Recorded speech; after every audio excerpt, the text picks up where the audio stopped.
ঢোকার অংশে কিন্তু থাকতে চলেছে একটা বিশাল বড় গেট। এরকম বেশ কিছু টিনের বাড়ি দেখতে পাচ্ছি রয়েছে, কিন্তু এই ব্ল্যাক এন্ড হোয়াইট ছবিগুলো অ্যাটাচ করা রয়েছে। এই যে জানলার মেকিং গুলো সেগুলো কিন্তু চলছে এখানে।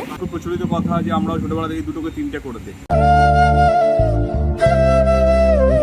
হ্যালো বন্ধুরা, তো কেমন আছো তোমরা সবাই? আমি আজকে চলে এসেছি তোমাদের জন্য আরো একটা নতুন ভিডিও নিয়ে। রয়েছে বেলেঘাটা অঞ্চলে। বেলেঘাটায় বেশ কিছু জনপ্রিয় পুজো কিন্তু হয়, আমরা জানি প্রত্যেক বছর কিন্তু মানুষের একটা ঢল দেখা যায় এই বেলেঘাটা অঞ্চল জুড়ে। সেই রকমই জনপ্রিয় একটি পুজোর কাছে আজকে চলে এসেছি, তোমাদেরকে দেখাবো সেই পুজো কেমনভাবে সেজে উঠছে। বলছি বেলেঘাটা সুরাজ স্পোর্টিং ক্লাবের কথা। একদম নিয়ারেস্ট মেট্রো স্টেশন হচ্ছে ফুলবাগান। ফুলবাগানের থেকে 7-8 মিনিট পায়ে হাঁটা পথ।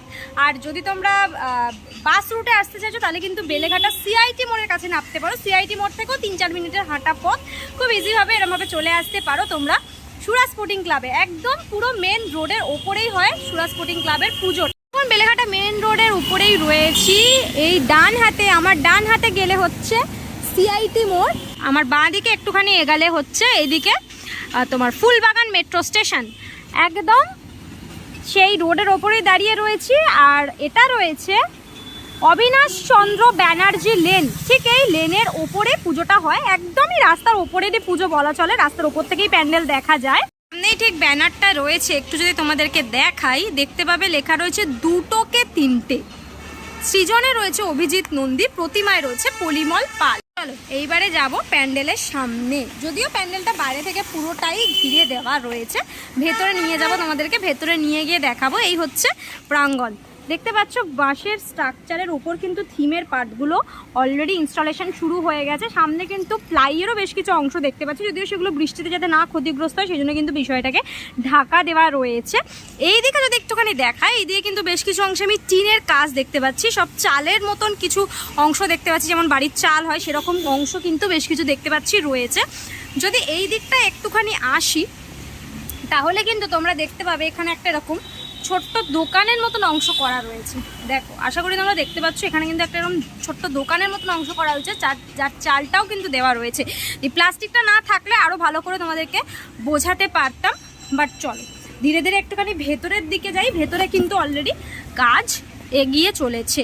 এই হচ্ছে ভেতরের পরিবেশ, হচ্ছে পুরো টোটাল এরিয়া। ভেতরে কিন্তু কাজ বেশ জোর কদমে চলছে, অনেক দূর এগিয়ে গেছে কাজ। কিন্তু যদি একটু চারিপাশটা দেখাই তাহলে কিন্তু দেখতে পাবে এরকম একটা কেমন একটা পাড়ার মতন লাগছে বিষয়টাকে। বেশ কিছু ঘর বাড়ি রয়েছে দু সাইডে, যদি তোমরা দেখো এরকম দেখো বেশ কিছু এরকম ঘর বাড়ি দেখতে পাচ্ছি রয়েছে, যেগুলো কিন্তু প্লাইয়ের কাজ করা রয়েছে। যেই ঘর বাড়িগুলোকে মাঝখানে এরকম জানলা দরজা, বাড়িতে যেরকম বাড়ি একটা দেখতে লাগে সেই রকম বাড়ি কিন্তু রয়েছে, দু ধারেই রয়েছে। এই দিকটাও যদি একটুখানি দেখাই, এই দিকটাতেও কিন্তু এইরকম ঘর বাড়ি বেশ কিছু রয়েছে। এখানে দেখো এরকম একটা টিনের শেড দিয়ে এরকম একটা টাইপের জায়গা করা হয়েছে। সামনের দিকে যদি একটুখানি এগাই তাহলে কিন্তু এরকম টিনের বেশ কিছু বাড়ি দেখতে পাচ্ছি রয়েছে।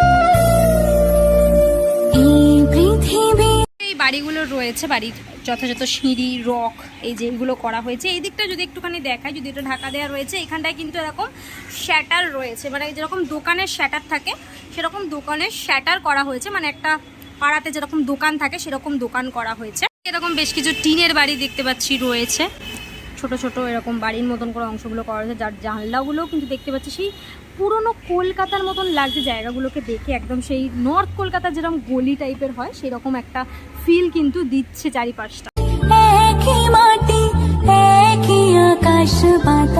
যেটা উপস্থাপনা সেটা হচ্ছে দুটোকে তিনটে।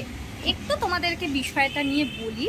অ্যাকচুয়ালি যে পাড়ার চায়ের দোকান হয়, সেই চায়ের দোকানের যে আড্ডা বা চায়ের দোকানের যে গল্পগুলো, সেইখানে গিয়ে যখন আমরা বলি বা ছেলেরা যখন বলে যে দুটোকে তিনটে করে দাও, এই যে বিষয়টা, এই বিষয়টাকে কেন্দ্র করে, এই কথাটাকে কেন্দ্র করেই কিন্তু কনসেপ্টটাকে ভাবা হয়েছে। আর সেইটাই কিন্তু এখানে বিশ্লেষণ করা হচ্ছে। সেই যে চায়ের দোকানের যে আড্ডা, সেই যে চায়ের দোকানের যে গল্প বা সেই যে পরিবেশ, সেই পরিবেশটাকেই অ্যাকচুয়ালি এখানে গড়ে তোলা হচ্ছে। সেই রকমভাবেই কিন্তু এখানে বেশ কিছু স্কাল্পচারও রাখা হবে, যাতে সেই আড্ডা বা সেই পরিবেশটাকে বোঝানো যায়।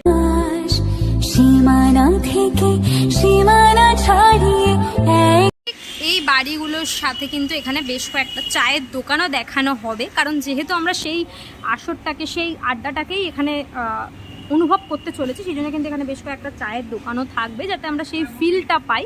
আর এই সামনের দিকটাই হচ্ছে মূল মণ্ডপ, যেখানে কিন্তু থাকবে ভিতরে মাতৃ প্রতিমা। এইখানে কিন্তু এই জায়গাটাকে দেখে মনে হচ্ছে কোনো একটা বাড়ির সেই দালান যেরকম হয় সেই রকম টাইপের লাগছে অংশটাকে দেখতে। যদি একটুখানি ভেতরের দিকটায় যাই, ভেতরের দিকটায় গেলে কিন্তু এরকম দুদিকে দুটো সিঁড়ি দেখতে পাবো। এইদিকে একটা সিঁড়ি রয়েছে, এদিকে একটা সিঁড়ি রয়েছে, এই সিঁড়িটা দেখতে পাচ্ছি রয়েছে। আর ভেতরে কিন্তু অনেক রকম কাজ চলছে, যে আগেকার দিনের যে বাড়ির যে জানলা, সেই জানলাগুলো কিন্তু বানানো হচ্ছে। দেখো এখানে এখানে কিন্তু এই জানলাগুলোর প্রসেসিং চলছে।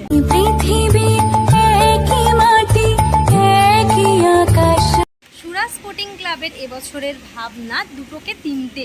কেমনটা ভাবে সাজানো হচ্ছে মণ্ডপটা, কি কনসেপ্টে সেজে উঠছে তা তোমাদেরকে দেখাচ্ছি ধীরে ধীরে এক ঝলক করে।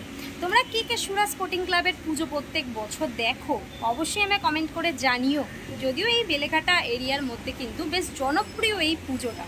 ধীরে মানুষ এই যে ফিল, এই যে অনুভূতি, সেইটা করতে করতে মণ্ডপ দর্শন করতে করতে সামনের দিকে এগাবে। সামনের দিকে এই হচ্ছে মূল মণ্ডপ, যেখানে ভেতরে কিন্তু থাকবে মাতৃ প্রতিমা।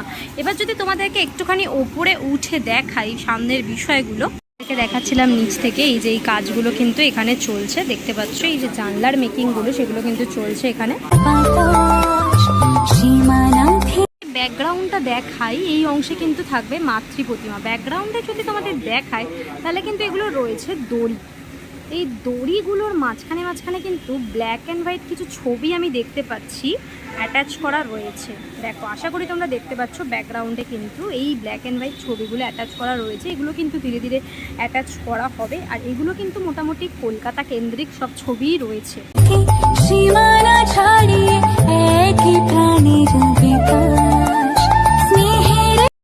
একদম ভেতরের পরিবেশ, তবে ভেতরে এখনো হিউজ কাজ বাকি আছে। ধীরে ধীরে কাজ কিন্তু চলছে মোটামুটি। যেহেতু আর 20 দিনের মতন বাকি রয়েছে, তার মধ্যে কিন্তু মণ্ডপটাকে সুন্দর করে রেডি করা হবে। তার জন্য কিন্তু একটা ব্যস্ততা তো রয়েছে মোটামুটি। এখন কিন্তু এখানে অনেকক্ষণ ধরেই কাজ চলছে বেশ জোর কদমে চারিপাশে। একটুখানি বলি, এই হচ্ছে প্যান্ডেলের সামনেটা, যেটা তোমাদেরকে একদম প্রথম দিকে আমি দেখিয়েছিলাম। তবে এই যে জায়গাটা, আমি শিল্পী দাদার সাথে কথা বলে জানতে পারলাম এই জায়গাটা একটা গোলাকার সার্কেল রয়েছে করা। অ্যাকচুয়ালি তো প্লাস্টিক দিয়ে ঢাকা আছে, সেই জন্য তোমাদের বোঝাতে পারবো না। তবে এই গোলাকার অংশে কিন্তু থাকতে চলেছে একটা বিশাল বড় কেটলি। চায়ের কেটলি থাকবে এখানে বিশাল বড়। সেই কেটলির মুখ থেকে কিন্তু ধোঁয়া বেরোবে। এই জিনিসটা কিন্তু খুব ইন্টারেস্টিং। এটা কিন্তু একদম মণ্ডপের ফ্রন্ট সাইডেই তোমরা দেখতে পাবে সব থেকে বড় কেটলি থাকবে এখানে। রয়েছে সুরা স্পোর্টিং ক্লাবে, আমাদের সাথে কিন্তু অভিজিৎ দাকে পেয়ে গেছি। নমস্কার দাদা। আচ্ছা, তুমি এখানে এবারে কাজ করছো, এবারে কি এখানে প্রথমবার কাজ করছো তুমি, মানে এই ক্লাবে? আমি এবছর প্রথম কাজ করছো। আচ্ছা, বাইরে একটা ব্যানার দেখলাম লেখা রয়েছে দুটোকে তিনটে। একটু বিষয়টা যদি তুমি বলো। দুটোকে তিনটে বলতে একটা নামটার মধ্যে একটা গিমিক আছে। হ্যাঁ, মানে আমি একটু যদি আর একটু ক্লিয়ার করে বলি, ওই আমরা উত্তর কলকাতা বা কলকাতা আড্ডাটাকে নিয়ে কাজ করছি। হ্যাঁ, এবার একটা সময় দেখবে যে, একটা সময় না এখনো চায়ের দোকানে বা চাকে কেন্দ্র করে বাঙালিরা একটা আড্ডাতে আসর টাইপের আসর বসায়। তো চায়ের দোকানে খুব প্রচলিত কথা যে আমরা ছোটবেলা থেকে দুটোকে তিনটে করে দিই। সেই আড্ডাটাকে ডাইরেক্টলি না বলে আমরা একটু অন্যভাবে ঘুরিয়ে দুটোকে তিনটে। আচ্ছা, মানে ওই দুটোকে তিনটে বিষয়টাকে নিয়ে তুমি করছো কাজ।